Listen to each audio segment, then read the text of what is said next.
kuitenkin hetki aikaa hengähtää, koska me näytetään nyt kotikatsolle, mitä kaikkea sä oot tähän mennessä voittanut. Eli sinä, Heikki, minä tai kukaan täällä studioyleisössä ei näe, mitä sä tulet kenties voittamaan, mutta kotikatsomossa varmasti heristellään nyrkkää ja sun puolesta. No niin, nyt alkaa olla vähän niin kuin totuuden hetki käsillä. Eli pitäisikö Tuomon pelata vai ei? Mitä mieltä on studioyleisö? Ne taisi sanoa pelata. Mä olin kuulevineni näin, mutta Tuomo, päätös on sun. Mites me tehdään? Pelaan. Loistavaa! Ennen kysymystä katsotaan, mitä sulla oli voitettuna.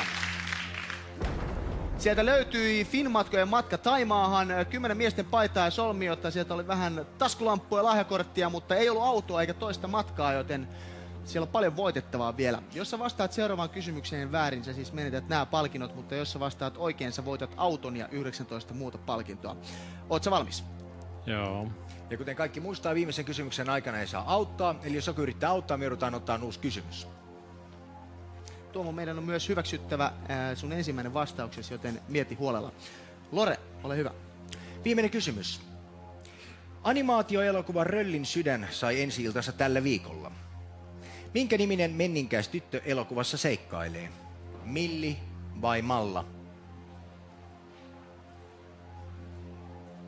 Eli Milli vai Malla?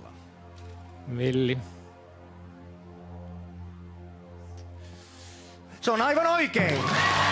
Se on aivan oikein! Onneksi olkoon! Onneksi olkoon! Aivan mahtava! Siinä meni henkilöauto, 2 ulkomaan matkaa ja 17 muuta mahtavaa palkintoa.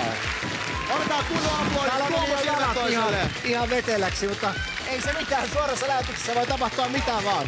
Näin. Tuomo näyttäisi olevan kuitenkin ihan onnessaan ja tajuissaan. Pistää Tuomo jäähylle vähän hengittelemään. Se on kun lähtee auto ulkomaan matkat.